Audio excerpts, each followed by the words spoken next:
Today on the LA Food Podcast, RIP to a legend, dear listener. Of course, I'm talking about the one, the only, the inimitable red Fiat 500 that served as my primary mode of transportation since Obama was in office.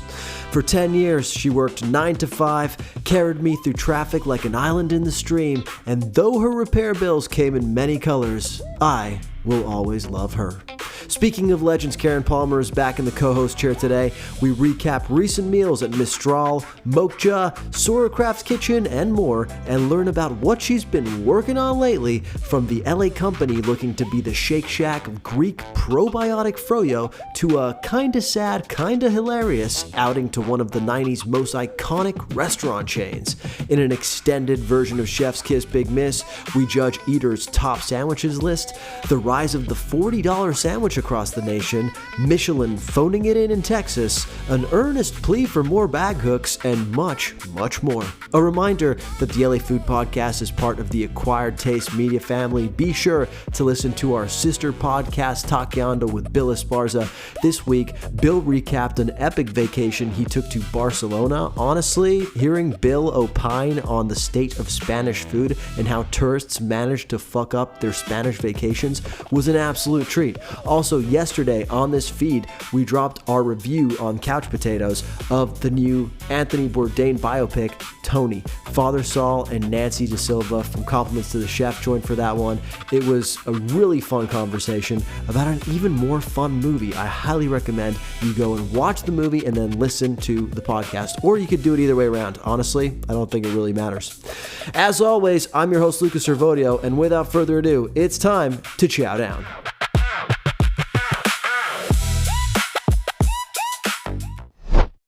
Welcoming back to the LA Food Podcast, someone who hasn't been on in far, far too long, we were just saying. It's none other than Karen Palmer. Karen, how you doing today? I'm doing really well. How are you? I'm good. I think the pod fam has missed you, though. I know, it's been a minute. We were saying, I was on in like early July, and now we're almost at Labor Day, which is crazy. So oh my, don't remind me. And it's still, I'm back. And actually, before we get started, I have a bone to pick.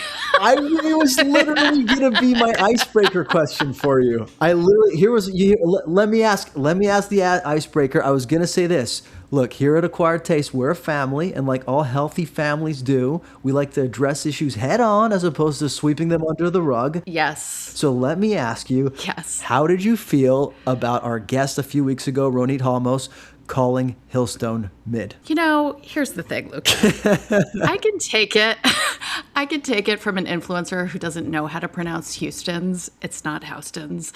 But you agreeing with her was like, it brought up your favorite Michael Jordan quote. And I took that personally. No, look, everybody has their opinions. I know a lot of food industry people who love it. I know some who think it's like overrated, whatever. I love it. You guys don't. That's okay. But I will just say, like a parent, I'm not even mad. I was just disappointed.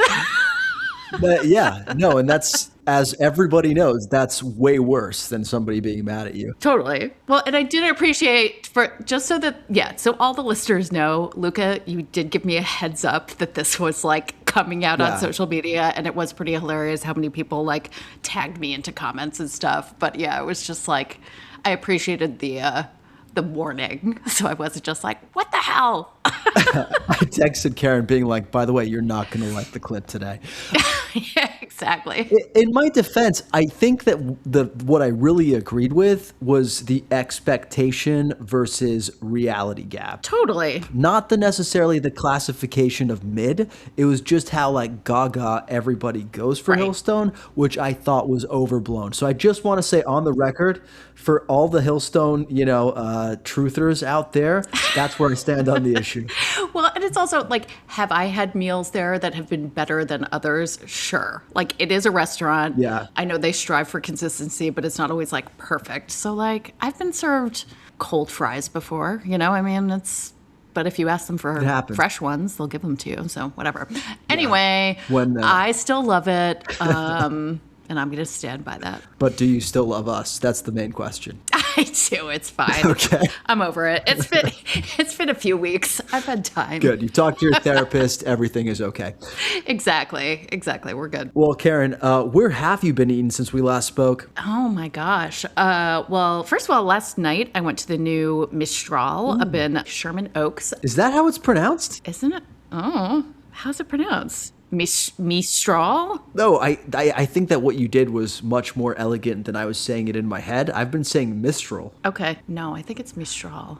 We're going to go with Mistral because it sounds more elegant. So anyway, the restaurant itself has been around for decades, but the chef, Jonah Friedman, just took it over recently. Mm-hmm. People might know him from Greekman's. And I have to say, it's just a really, really charming, lovely French bistro. He kept the menu pretty classic, so you can get things like French onion soup and escargot and steak frite. I really enjoyed it. I mean, like, it's very cozy and it was packed, so it felt like a true, like, Parisian bistro. So I'm curious to see, like, maybe it might give Petit Trois La Valley a little run for its money. I don't know. Wow, those are fighting words. No, I've been meaning to get there. It looks good. French food is not usually at the top of my list, although I will say a casual, spontaneous bistro night at Pajoli recently kind of just like changed my mind on the whole thing. Sure, you like go and have like a steak frite or like a, something simple and buttery. I mean, what's wrong with that? It feels so cosmopolitan. It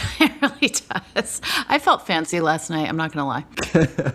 How was I'm assuming you dabbled in their martini? I did dabble in a martini. They actually have several martinis. They have a briny martini. I just stuck with their classic martini. It was very, very nice. Although actually I did have an espresso martini with dessert. Oops. Wow. That was great. Not too sweet. Yeah, my friend had the briny, which was really nice. It was kind of like a Gibson. It was made with like pickled onion juice. So like, not your typical dirty martini, but everything was great. We sat at the bar, just had a lovely night. Okay. Mistral, not Mistral. I'll have to get there. I mean, I hope I'm saying it right. I don't know. I gotta say, Mistral is way more appetizing than Mistral. So, for their sake, we're gonna go with Mistral. Yeah. What else? So recently, I went to and wrote about Mokja, which is a new Korean-style kind of convenience store, grab-and-go spot in Highland Park. It's from Chef Debbie Lee, who has Yi Cha, which actually is in the front of the building, and the shop is like at the back of the building, so you kind of have to go around the alley to get there. It's a collaboration between her and the Be Bright Coffee folks, the husband and wife team behind that. Sure. And it's just really fun, like tons of like I said, grab and go banchan. They're doing some sandwiches and stuff. But the thing that I thought was the coolest, that apparently is very, very common in Korean convenience stores, but they have like a little DIY instant ramen bar. So you choose your ramen, you choose some toppings. There are some add-ons like a jammy egg or like avocado, some like fancier additions that you can do. And then they have this machine that basically like makes the ramen right in front of you. So you just have to stir it a little bit. It's done. I mean, they have like spicy ramen, seafood ramen. You can choose from all different kinds and all different toppings. So again, there are also a couple places in LA that do the same thing, but it still felt like somewhat novel to Los Angeles. So I think it's a fun. Yeah. And I just think she's a really talented chef. So even, I tried some kimchi and some other bites, and everything was like just super delicious. I'm into it. I got a confession. We went to Yi Cha a couple months ago. And, we live in the neighborhood. Right. We're always looking for awesome neighborhood spots to go to. I was a little let down for my first night at Yi Cha. Okay. Could have been I just wasn't in the mood, because I feel like when we went, the menu skewed very like bar snacks. This is fried drinking food, and maybe I just wasn't in the mood for that. So I'm willing to go back and give it another shot.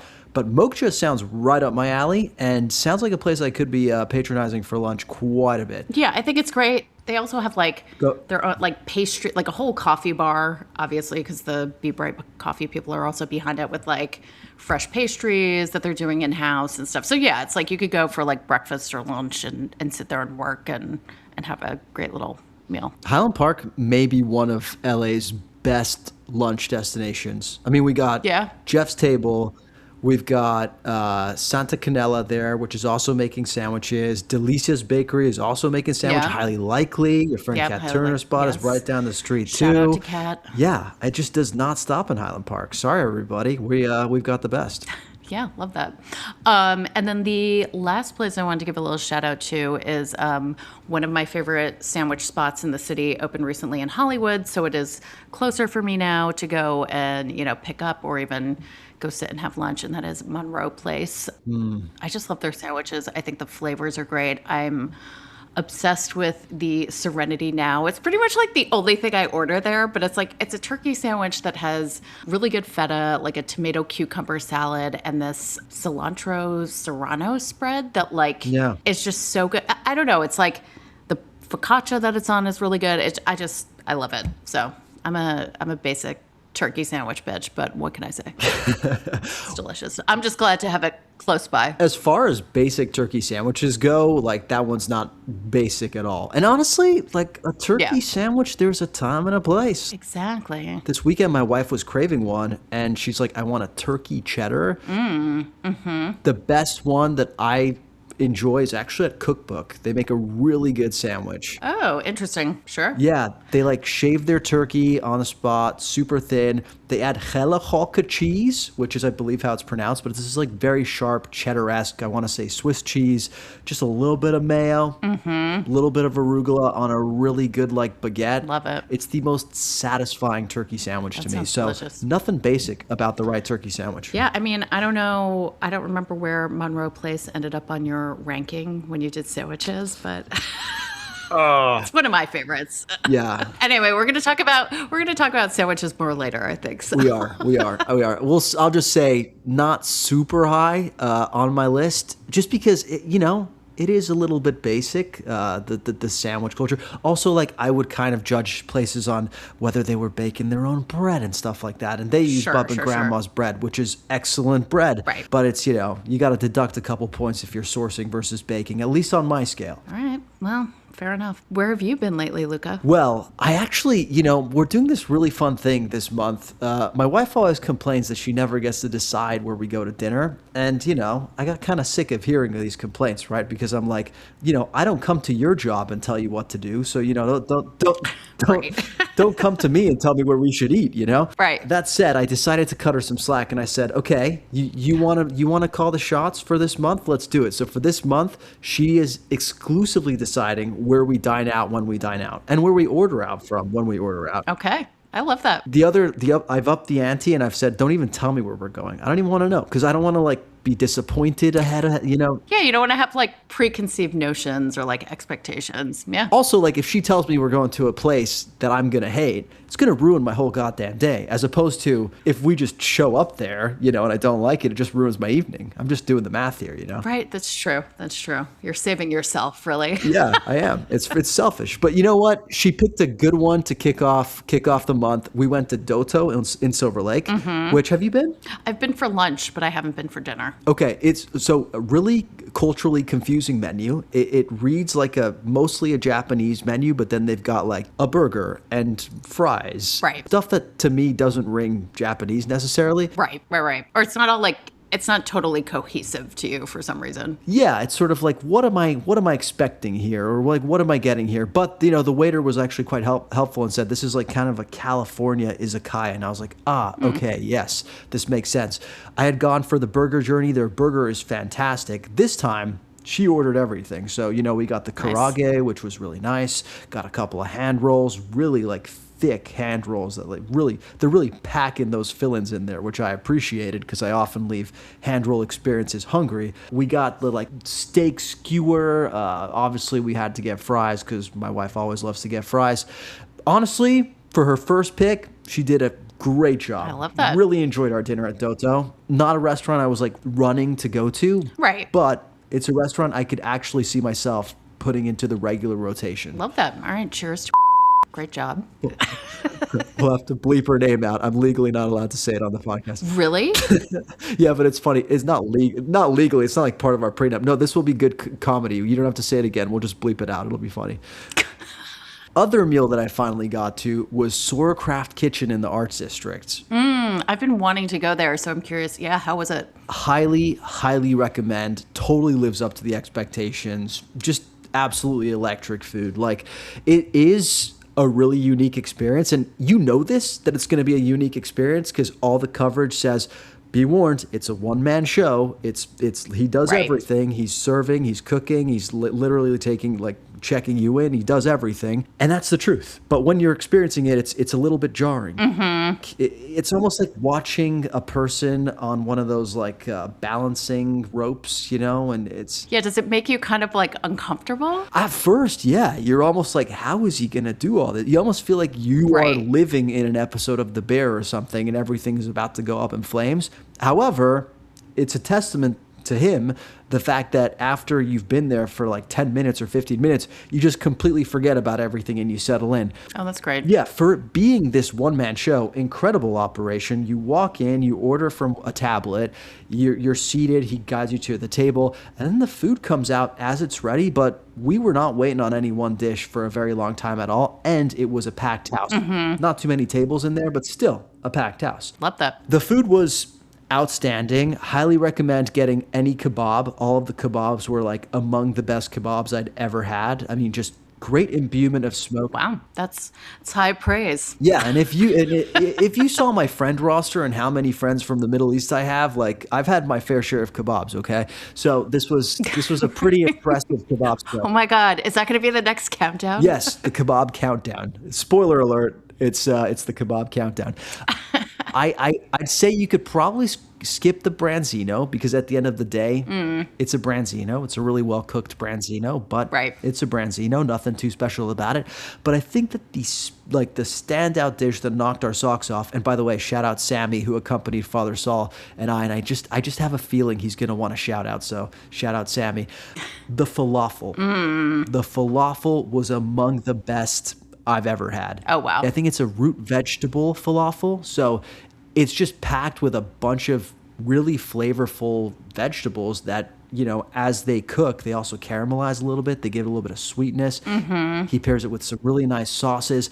It's crispy on the exterior, super moist on the interior, which, by the way, moist. That's a word we can all stop pretending that we don't like, right? That's a fine word. Right. I mean, there's really no other word to Yeah. use. So Also, like, we want moist things. Well, it's fine. Like, Yeah. we can all admit it, you Yeah. know? So it's... I don't want a dry cake. Yes, or you don't want a dry falafel either. And I'll tell you what, Yeah, you're not getting it at Sourcraft Kitchen. So highly recommend. You should get there whenever you have a chance. Awesome. Love that. And then finally, Pizza Run Club happened. Silver Lake Pizza Run Club. What? So wait, this is the third you've done now? Third edition. That's awesome. Thank you very much. And congratulations. We actually raised $700 for Soccer Without Borders. So thank you to everybody who showed up. Awesome. Wanted to shout out Manuel and Benjamin, pod listeners who came around, and it was really fun to meet in person. The pizza was among the best we've had. I mean, like, it was Les Sorteds. They served their upside down mamba slice. I think Les Sorteds surprised. Love that. I think it surprised everybody how good it was. Like, I think maybe a lot of people had a bit of a preconceived notion of Les Sorteds in their mind beforehand, and they had this, including my wife, and she was like, "Wow, this is like way better than I remembered it." Of course, she Right. hadn't had it since the pop-up days back when Tommy was doing like Neapolitan style. So, All right, well, you know, yeah. And then Hot Tongue, just fantastic as always. I've ranted and raved about Hot Tongue Yes. a lot recently, so I don't need to do that again. But I'll say the thing that was really special about this Pizza Run Club, we had two very special guests. Two of our runners brought literal parakeets with them and ran with them. Why? Is that a thing? It's a good question. I did not ask it. I don't. Wow. I don't know if it's a thing. But one of them was like blabbering. Like one of these parakeets was like legit talking shit. You know. So It's like, this pizza sucks. where's the dominoes? You know. Exactly. I don't know. I don't know why I did a robot voice for that. But yeah. I mean, I was going to do a voice, but then I'm like, what is a parakeat voice? What does that sound like? Yeah. I don't know. I'm sure, listener, if you have any advances on my parakeet imitation, please send it in. Exactly. But no, it was a great time. Thank you for everybody who came out. We'll be doing another one in September. I think we're going to be heading back west, and I still have to confirm with the pizzerias, but this was going to be a pretty epic one too. So, All right, cool. mark your calendars for that. Couple quick housekeeping things before we get into our agenda, Karen. First of all, we dropped an episode of our Couch Potatoes Food TV podcast yesterday on the same feed. We recapped Tony, the Anthony Bourdain movie. Have you seen it? I haven't yet. No. I was invited. Well, yeah, I haven't seen it. Oh, were you about to say like you were invited to the premiere or something? No. I was invited to like a pre-screening and just couldn't make it, but I was bummed because I do want to see it. Well, I highly recommend it. I mean, I don't know what your relationship was to Bourdain, if you were a fan or not, but regardless, great movie. Just a fantastic movie. Yeah. And then the last thing I wanted to say is we are so close to 60 reviews on both, 60 ratings on both Apple and Spotify. We've got, I want to say 58 on Spotify and 57 on Apple. Do you have any other family members that can leave us some ratings? I mean, maybe I could lean on my dad and see if he'd. George Palmer, we're George Palmer. Please It's all on review. your shoulders, good sir. Exactly. Yeah. Well, hey, if we get to 60, we'll know who to thank. We'll send him a nice edible arrangement or something. Exactly. He'd love that. Perfect. Good. Well, since it's been a while, I wanted to start with a little segment we like to call What Karen's Been Working On Lately. Never gets old. Oh, laughed too hard there. Yep. I tend to do that to people. It's a hot froyo summer, and a Los Angeles chain is aiming to be the Shake Shack of the stuff. Karen, tell us about Go Greek's plans to take over the world. Yeah, so it's interesting. You know, Go Greek is just, this story idea just came from like, suddenly they seemed like they were everywhere in LA. Yeah. You know what I mean? Like, you're just kind of like, well, wait, there's a Go Greek. And they started in Beverly Hills, I think almost 15 years ago. But since then have been on this like massive expansion spurt, like not only here in Southern California, they're going up to Northern California soon.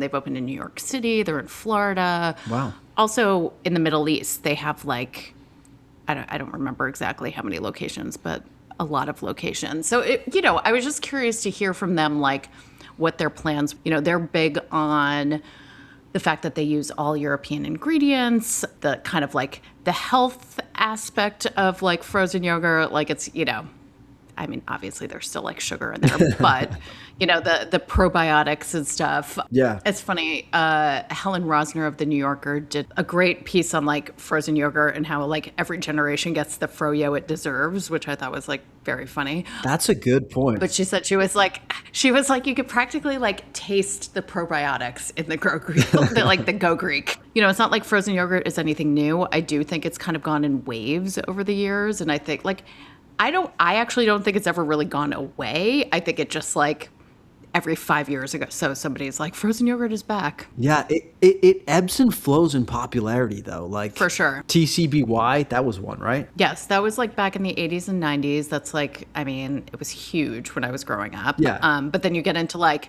the pink berries Right. and the That was my generation's red? froyo.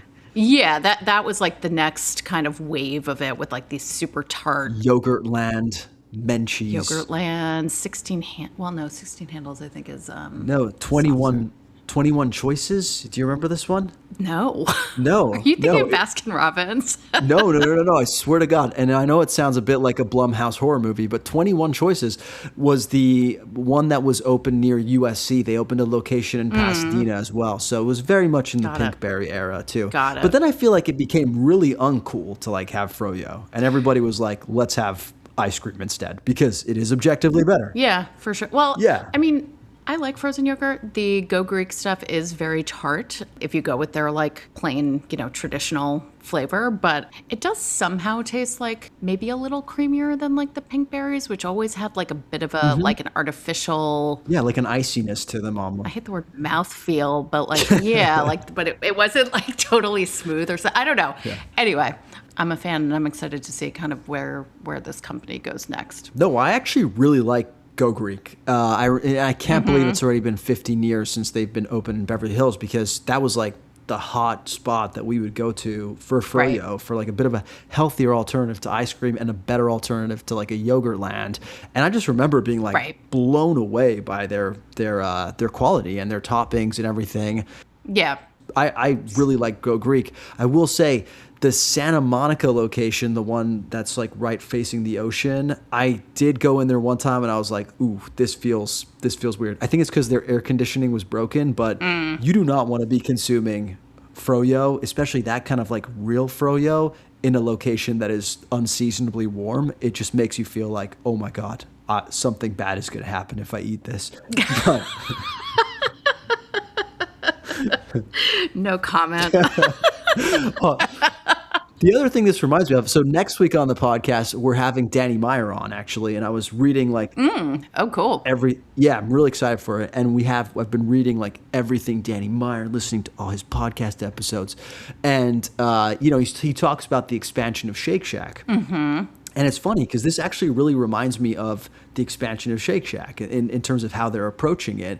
Do you think that this has Shake Shack level potential? Would you invest? Oh, I don't know that I think the thing about Shake Shack is like it's a bit more of a diverse offering. Like this is so specific. Yeah. So yeah, I don't know that I would invest, but I wish I had gotten in on Shake Shack in the early days. Let's put it that way. So Karen's official stock advice, sell Go Greek, buy Shake Shack. Exactly. We're going to post a link to that story in the show notes. Really well written. And speaking of well written, you also returned to the Hard Rock Cafe on Hollywood Boulevard and wrote a sometimes touching, sometimes hilarious article about it. What inspired this one? Mostly just nostalgia, but I also feel like as with like a lot of brands that were cool with like when I was growing up, now Gen Z has like embraced them. Like people are buying, Hard Rock Cafe t-shirts kind of ironically and wearing them and stuff. Like I was watching an episode of Hacks on HBO and like Ava, the younger character, was like wearing a Hard Rock t-shirt in an episode. And I was like, that's so weird. Like they were so ubiquitous and considered so cool when I was growing up that I was like, Yeah. She seems like sort of the perfect model for that generation, like embracing something from like the 90s or whatever. Anyway, yeah. And I was just curious to go because I haven't been to one since I was probably a teenager. Wanted to see how they hold up these days. I mean, like, I don't remember the food ever being anything like super special. It was always kind of like diner style, burgers and wings and that kind of stuff. But I also just wanted to see like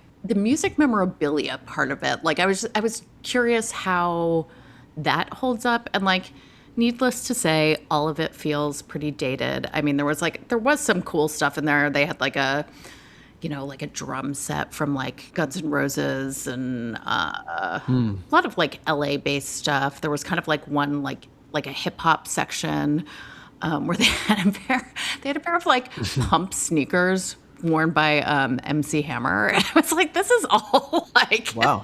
It's like my childhood, like right here. I guess it just didn't feel as like immersive as it did when I was a kid, where like, I think part of that is just growing up and like, I think I said it somewhere in the story, like it's kind of like going back to your high school as an adult because like what seemed so big and so like intimidating or whatever suddenly feels like very, very small, And it's not that the place has necessarily changed, but you've had so much more experience and, lived your life and all that stuff. That was a great line in your piece, Thank by you. the way. The whole thing about like, the place hasn't changed. You have. I love the way you phrase that. So dramatic. I know. I was like, damn, I've changed. Yeah, totally. But no, it's also like, I don't know why, but this time going back, like some of the memorabilia kind of like weirded me out a little bit. You made a point about like clothes being behind glass for too long is kind of gross. Yeah. Well, it's also like, I'm sure those clothes have been, treated and cleaned and all these things. But it's like, yeah, to think about like a pair of jeans that Jim Morrison wore in like the 1960s, it's like, I don't know. It just feels a little, or like leather pants that Frank Zappa wore in the 60s or 70s. I don't know. It's just, It felt a little, I don't know, something just felt off about it. But yeah, the food was what I expected, totally. What did you order? We got like an appetizer sampler, like that had like wings and some like, God, what else? Some like cheesy bread, just like bar food sampler. Got a burger that was like totally fine. I mean, I will say the thing that was really impressive to me is that the staff there, everybody was super friendly. And I think they must have like a Hillstone level like training situation, because like very on top of things, like friendly without being like overbearing. Like so many people were kind, just like chit-chatted with us. Although most of them were like shocked that like when we said we live in like LA, we're like 15 minutes away from here. They were like, huh? So anyway, that was a bit of a trip. Cause yeah, I don't think we're their normal clientele necessarily. So yeah. Imagine if you were a local at the Hard Rock Cafe on Hollywood Boulevard. Just all the time. Yeah. Just all the time. Going, ordering like a tropical drink all the time, once a week. Garçon, I'll have my usual. Yeah, exactly. They wheel out the dessert nachos.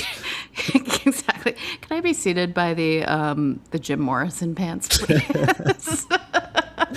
Hey, things to aspire to. It's funny though. You mentioned in your piece that other establishments like Barney's have been able to ride this wave of Gen Z enthusiasm. I was watching a movie at the Odyssey actually in Burbank, and we were out late and I wanted to buy tea, and I was like, let me go see what all this Barney's hubbub is about. So we went to dinner at Barney's, and it was fucking packed in there, and it was all young people. Wow. The Burbank Barney's. Yeah. Crazy. That's crazy. I know that, like, yeah, I don't know what it is about certain places. I will even say, like, when I wrote about Rainforest Cafe earlier this year, about the last location in California, they've even had, like, kind of a resurgence on social media where people are, like, going and posting their TikToks with, like, the animals and stuff. And, yeah, I don't think Hard Rock has gotten that same reception. But, again, I also think it's, like, do these young people even know who half of these musicians are? Definitely not. Like some of the big ones, sure, but like I don't think that the type of memorabilia that they have really would feel relevant to them anyway. Speaks to the youths. Yeah. No, I feel you. Yeah. I mean, there's nothing from Tate McRae or like, Sabrina Carpenter. I mean, There's, it's funny because a few years ago, I think, a couple of years ago, you did a piece on Madame Tussauds, which is, neighboring the Hard Rock Cafe. Right. Gun to the head. You have to have dinner at one of the two establishments. Which one are you choosing? Oh, man. Oh, that's tough, actually. I might go Madame Tussauds. Really? Yeah, just because it was like so weird. What? That's shocking. That is shocking. Also, just like, I mean, you take your picture with like a fake Leonardo DiCaprio. I don't know. It's just like so weird. Yeah, fair. Okay. Good to know. Next date night, after I can start picking restaurants again, after my wife's done picking. Your wife isn't for a real treat. But hope she doesn't leave me for wax Leonardo DiCaprio. Exactly. Just carry him out like on her shoulder. Yeah, I'm spoken for. Karen, this has been super fun. No massive deal of the day to cover today, so I thought we'd do a little bit of a longer Chef's Kiss Big Miss. What do you think? Let's do it. All right, here we go. Some good stuff. Nothing great, but some good stuff this week. The LA Times, Navarrals reports that protein maxing has Angelinos ordering double and triple meat, which sounds great for restaurants until you remember steak is expensive as fuck. At Fountain Grains and Greens, protein sales are up 300 to 400%, but chicken costs are up 15% and steak 25%, meaning every gym bro asking for extra protein may actually be eating directly into the margin. Small restaurants can't buy meat as cheaply as Chipotle, so protein maxing has somehow created the only trend where the customer gets more gains than the restaurant. Karen, the notion that society's compulsive need for more protein might actually be hurting restaurants, a necessary evil chef's kiss, or a twisted dystopian big miss. As a lady of a certain age, I am so tired of hearing about how much protein I'm supposed to be eating. So the fact that I have this level of annoyance already and it's hurting restaurants, I'm going to give it a big miss. Because, yeah, it's like you would, if you just thought about it, you'd probably think that this would be something that's helping them because people are adding like a more expensive item to their meals, but it's also more expensive for them, for the restaurants. So yeah, it's kind of a double-edged sword. Not to mention, everything has fucking protein these days. Like, I was at Target the other day, and I saw like a literal section of protein water. Yeah, there's like protein soda, protein water. It's like, it's ridiculous. All to say, like, you don't need unlimited amounts of protein. So if you can get your protein in your fucking water or your cereal or your bread for your PB&Js these days, you don't need to be getting extra protein at whatever restaurant can't afford it. So, you know, look yourself in the mirror and be like, how much are these gains really worth? Look yourself in the mirror, bro. Are you even protein maxing, bro? Definitely not. With all this pizza, I'm pizza maxing for sure. Yes. Well, cheese has protein, right? Yeah. Anyway. Next one. The LA Times has a genuinely lovely ode to Damon's, the nearly 90-year-old Glendale Tiki Steakhouse where Lauren Bethke's family has celebrated everything from engagements to ordinary Tuesdays for 5 generations. She even almost took a job there until she found out she was pregnant, prompting a manager to congratulate her and immediately explain what an enormous pain in the ass this was for Damon's, an absolutely breathtaking piece of hospitality. Years later, she named her son Damien after the restaurant, which is sweet, although naming a baby after a tiki steakhouse does feel like how you end up raising a child who orders a Mai Tai at 14. Karen, naming your child after a restaurant, chef's kiss or big miss? People name their kids after all kinds of things, so I'm going to say chef's kiss. I mean, why not? Also, like, Damon is a name, you know, it's a fairly common name anyways. Yeah. She didn't name it Chick-fil-A. Yeah. No, exactly. So yeah, I mean, sure, chef's kiss. Do whatever you want. What would you name your child if you had to name after a restaurant? Obviously, Hillstone. Hey, Stone. Maybe Stone. Although maybe, I don't know. To keep it classy, maybe South Beverly. I don't know. Yeah, nice. South Beverly, I feel like that could have been a Kanye and Kim child, honestly. Totally. Totally. It tracks. All right, chef's kiss to this one. All right, circling back to sandwiches, Eater LA's Mona Holmes updated its best sandwiches in Los Angeles list, keeping heavy hitters like Langer's, Philippe's, Breadhead, Open Market, and Corner Market, while adding Frankenfrank's, Mamie, and 2 sandwiches from Henrietta in Echo Park. But somehow there's no Giada, no Roma Market, no wax paper, while multiple Italian grinders who aren't Bay City's godmother make the cut, which feels less like a sandwich list and more like Eater trying to start a comment section knife fight. And giving Henrietta 2 slots while the best sandwich shop in LA, Uptown Provisions in Whittier, gets 0 is the kind of electoral map that would have Steve Kornacki sweating through his khakis. Karen, you know, lists are lists. Everybody gets to choose their own lists. We've talked about this before, but my question for you is this. Eater chooses to make this a list of the best sandwiches specifically rather than the best sandwich shops. What do you make of that choice? Chef's kiss or big miss? I'm going to give it a chef's kiss just for originality because I think, like, there have been a lot of lists of the same or of sandwich shops versus like individual sandwiches, although you're going to be like, I did it first. No, they did it first, honestly. I think the only way it does kind of get sticky because it's also like the sandwiches themselves are so different. Like, how are you ranking one versus another? But I feel like it does come down to what we've talked about a million times. It's just like a list is a list. Places are left off for various reasons, whether it's to start a conversation or because they didn't fit geographically or they already had, like you said, a couple of, you know, Italian deli sandwiches on there. Like, it just, I don't know. I just like don't put a lot of weight into lists anymore because, and love Mona, love everything she does. But, you know, I did find the 2 sandwiches from Henrietta's very sus, like interesting. Yeah, a little like, were they both really that good that they deserve to be on the list? I don't know. It's that one is a little suspicious, Mona. I'm not gonna lie, a little suspicious. We want to know your motives. Yeah, was this election rigged? That's what we're asking. No, I also think with people who get really pissed off at lists, those are the people who the list is not for. You know, this list is for people who aren't that tapped in or dialed into the food scene, who maybe are coming in from out of town and want a quick guide to find their lunch or dinner, whatever it may be. The people who get really exercised about the lists, those are the people who the list is not for. So, to me, that's why I try to remove myself from these kinds of conversations. And then I publish the lists, okay? I don't read them. No, it's also exactly.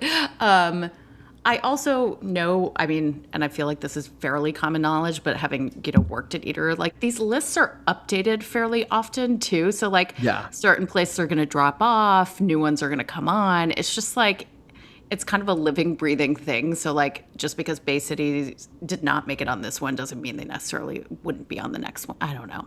It just depends. Yeah. Well, let me ask you this. What's your favorite sandwich, not sandwich shop, sandwich in Los Angeles? Oh. Classic case of Karen hating when I don't prepare her for a question. I know. I do love that Serenity now at Monroe Place. But honestly, the Langer's number 19, I love it. Yeah. I think it's like it lives up to all the hype that it gets. It's my number one sandwich on my sandwich list that I dropped. It's my number one sandwich. Finally, we agree on something. We agree. Oh my God, this is amazing. All right, I'm really interested in your take on this one. Okay. In her Substack, Tap is Fine, Khushbu Shah has identified the restaurant industry's most persistent design flaw. They'll spend $800 on a faucet only to then tell you to put your purse on the floor like a bank robbery hostage. The solution, she argues, is simple. Hooks, stools, baskets, anything that acknowledges women arrive at dinner carrying possessions. Pizzeria Say apparently gets it right with purse baskets, proving once again that the real mark of luxury isn't Aesop soap. It's not having to wedge your handbag between your ankles like you're hiding evidence. Karen, is Khushbu's observation a chef's kiss or a big miss? I think it's a chef's kiss because honestly, if I'm sitting at a bar and there is not a hook for my purse, I find it extremely annoying, especially because then she makes this point. It's like, yeah, maybe you could put it on the back of your chair, but what if it people are walking by and it keeps falling off? I do think this is something that restaurants could think about a little bit more. And if it's a space or kind of logistical issue, yeah, there are plenty of purse hooks out there that would not create an issue for server, getting around tables or anything like that. So I agree with her. Yeah. I know this take is a chef's kiss too, because it's one of my wife's number one critiques when we go to a restaurant, to the point where she's actually purchased this little bag hook, which she puts in her purse when she goes out to dinner. It's this little contraption. It looks like, I don't know, a quarter or something, but it's got a hook on the end of it. And you put it down on the table and the weight of the bag holds it down on the table, actually. Yeah. And because honestly, I think restaurants should just stockpile those and hand them to the guests. I actually like those better than what they have in Mexico, which are those tree looking bag shelf things. What are stands? What would you call those? Yeah, probably a stand. But yeah, that's what I'm talking about. It's these hooks are probably not a huge investment, and also not distracting or disruptive to the rest of the experience. So that wouldn't be. Yeah. All right. So restaurants, you've heard it here first. We have a solution for your bag problem. You're welcome. You can have it for free. Okay, next one. Staying on Substack, Kelly Dobkin asks, how much of a restaurant success now comes down to branding after watching LA spots generate insane hype before opening with little more than a good sign and the right typeface? It's a fair question in a city where you can sell out reservations before anyone has tasted the food, as long as the logo looks like it was designed by a guy who buys enough Flamingo Estate candles to start a Karen Bass PR nightmare. That one's a thinker. Karen, what do you make of Kelly's observation that the restaurant business in 2026 is basically nail the serif, hire a chef later? Chef's kiss or big miss? I think she has a good point here. I do think there's something to be said for good branding and just creating hype with good design. I think it happens all the time. I also think this is maybe part of the reason why we're seeing a bigger boom in restaurant merch. Mm-hmm. Basically, every place has merch. If many even just launch with it. It's crazy. I agree with. I'm going to give it a chef's kiss. I think it's, as long as they're not choosing papyrus or something. I think branding and fonts can be very important. Yeah. I think it's really, really important. Like people do, unfortunately, these days judge a restaurant based on how cute it is more than how for good sure. the food is oftentimes. Yeah. Honestly, as long as you've got like a steak frite, a crudo, a good Caesar salad, but your brand is fire, you're you got golden. this. You got this. Yeah, you can succeed in LA.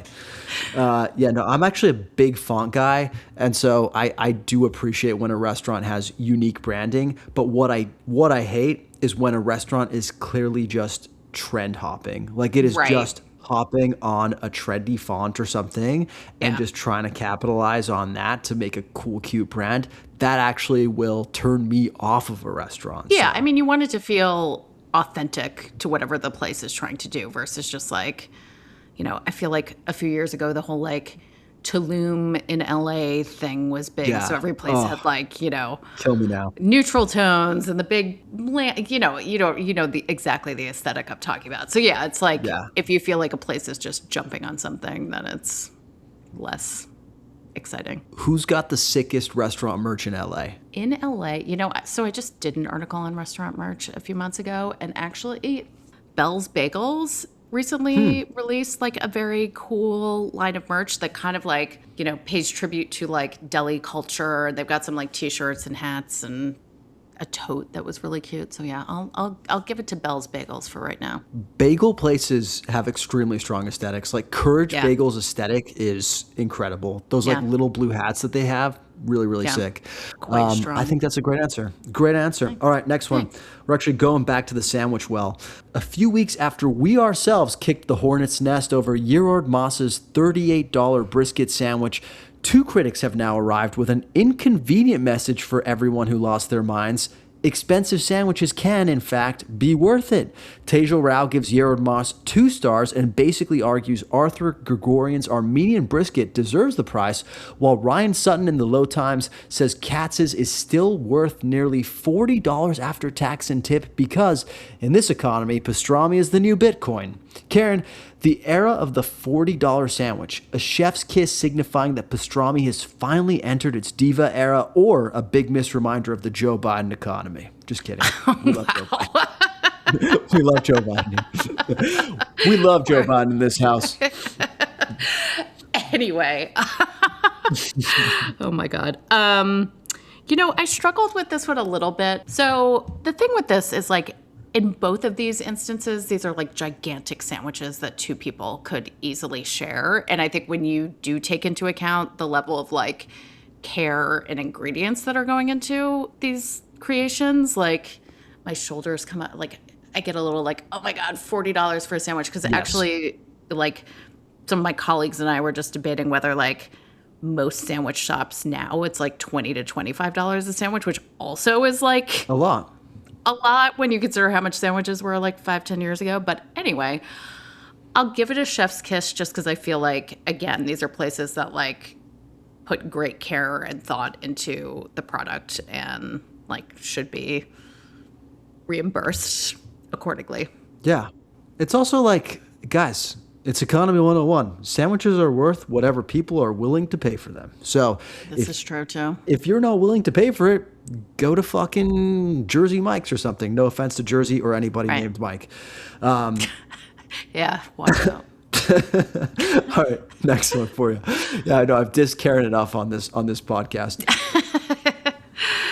Speaking of $40, the New York Times' Mahira Rivers gave 1 star to Gigi's in Greenpoint, where a half rotisserie chicken costs $40 because the hottest restaurant trend of 2026 is charging steak-free prices for food Costco sells under a heat lamp.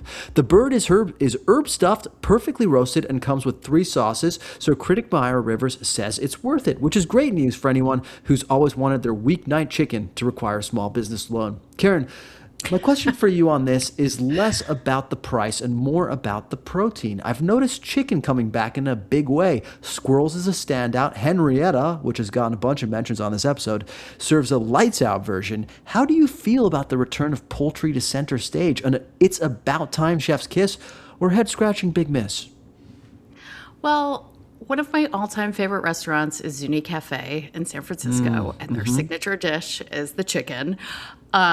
So I'm going to give it a chef's kiss, but it's interesting because I also have noticed chicken showing up on like a lot more menus. Last night at Mistral, there's like a chicken frite. Oh, yeah. So it's basically like a half roast chicken with fries. So like, yeah, it's like I used to be of the mindset that like, oh, well, why order chicken in a restaurant because I can make that at home? But at certain places, the chicken is going to be outstanding. So like, who cares? If you want chicken, get the fucking chicken. You know what I mean? Yeah.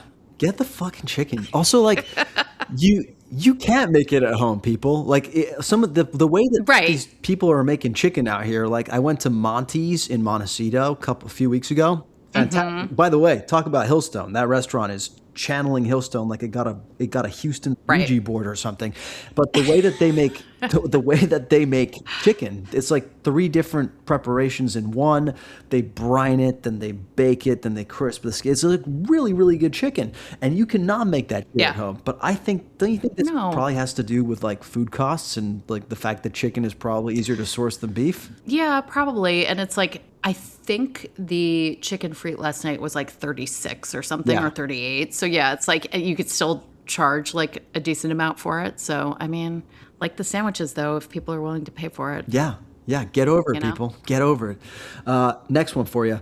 Ravenous's Amy McCarthy is pissed that Michelin is skipping its Texas Awards ceremony this year and will instead announce the stars by email 2 years after Texas rolled out the red carpet and spent hundreds of thousands of tourism dollars bringing the guide in. Her argument is basically this: if you're going to make cities pay for the privilege of being judged by a fucking tire company, the least you can do is throw the chefs a kiki. And if, like a Stone senior in May, Michelin can't even be bothered to show up anymore, maybe Texas should stop treating its restaurant guide like the Pope is coming to town. Karen, Michelin phoning it in Texas, power move chef's kiss, or an unforgivably lazy big miss? I think it's a big miss. I mean, that is so anticlimactic to get an email saying like, congratulations, you've been awarded a Michelin star. Like, I went to the California ceremony a month or two ago, and it was a pretty like lavish, just,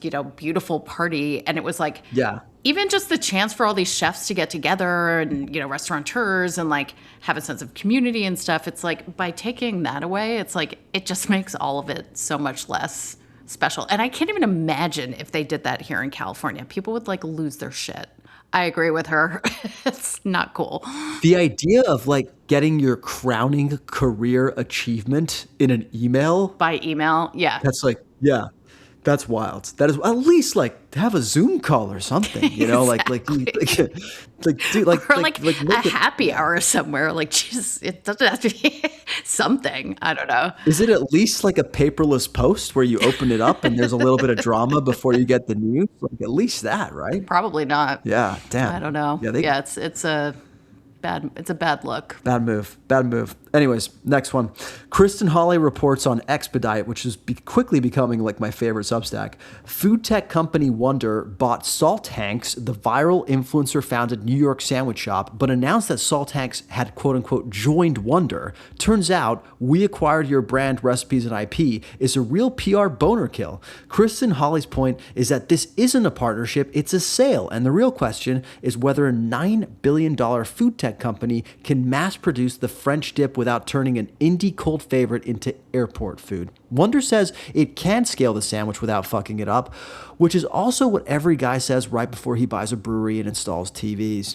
Karen, is Kristen's suspicion of this announcement a warranted chef's kiss or an overly pessimistic big miss? Should we give big tech a pass when it comes to making food and keeping its soul alive? I mean, I think her take is a chef's kiss. It's like, yeah, this is not a partnership. Like, I don't know. Softening the language is just a way to seem less corporate or less like, I don't know, mercenary maybe, which, maybe they're not. But like, I agree with her. I think it's kind of BS to be like, yeah, we're partnering together. It's like, no, you now own them. Yeah. And their recipe and everything. So it will be interesting to see like what the quality of the sandwich ends up being after trying to roll it out in a bigger way. It's true. I mean, look, I think it's kind of weird to like even be that upset about this. This is like a sandwich shop, if I understand it, founded by an influencer. Like how good could this have been to begin with? Right. You know what I mean? Like I'm sure it was probably tasty and it made for great like social media content because it probably dripped and maybe there was a cheese pull or something like that. Whoa. But like, whoa, it's not, Luca. whoa. But it's not like this place had a soul to begin with. Right. You know what I mean? Well, and I feel like it's also one of those just like scarcity creates demand kind of things. Like, oh, we only sell like 10 a day, so you got whatever.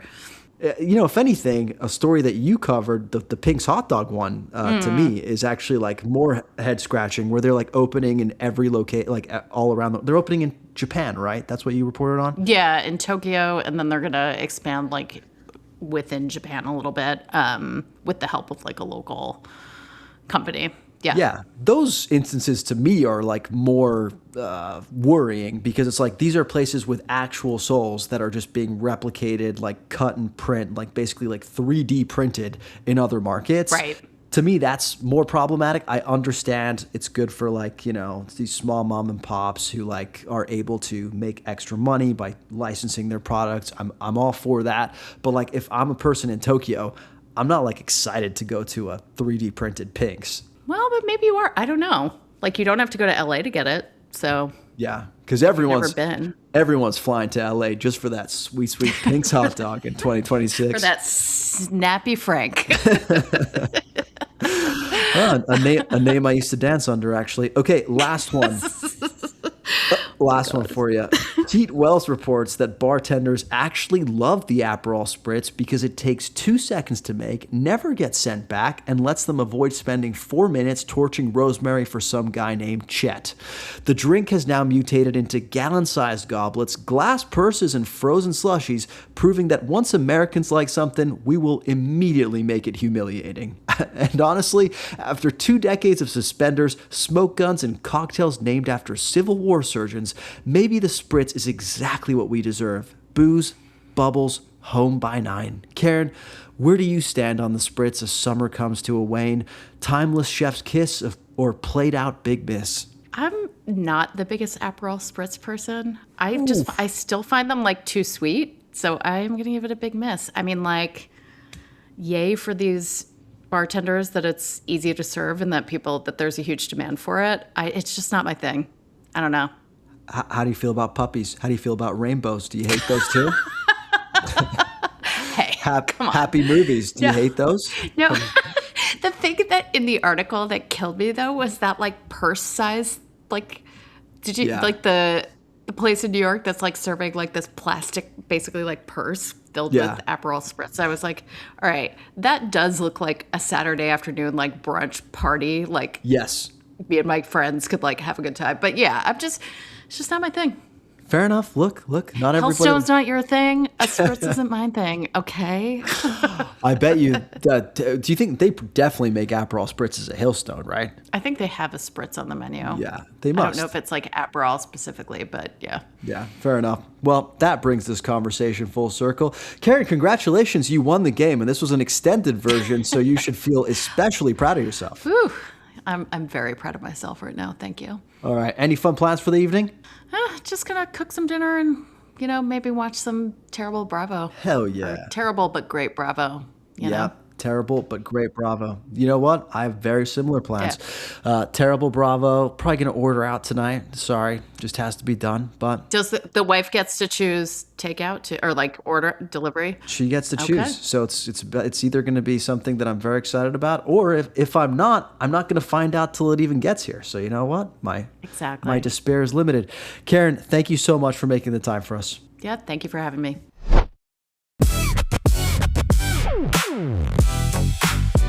Thanks for listening to another episode of the LA Food Podcast. Thanks to Karen Palmer, as always, for making the time for us. And thank you to you, dear listener, for spending your morning, afternoon, or whenever you happen to be folding your laundry with us. A reminder that the LA Food Podcast is part of the Acquired Taste Media family. We really appreciate it when you leave our show, Taekwondo, or any of our other shows, those are actually all of our shows, a rating or review on Spotify or Apple. It really helps us make our way up the charts, so please be sure to do that. We'll be back next week with a literally epic episode with none other than Danny Meyer. Yes, the Danny Meyer. It's going to be epic. You're not going to want to miss it. If you're looking for me in the meantime, you can find me on TikTok, Instagram, Threads, YouTube, even our website at the LA Countdown, or you can find us at It's Acquired Tastes on Instagram or at acquiredtastemedia.com.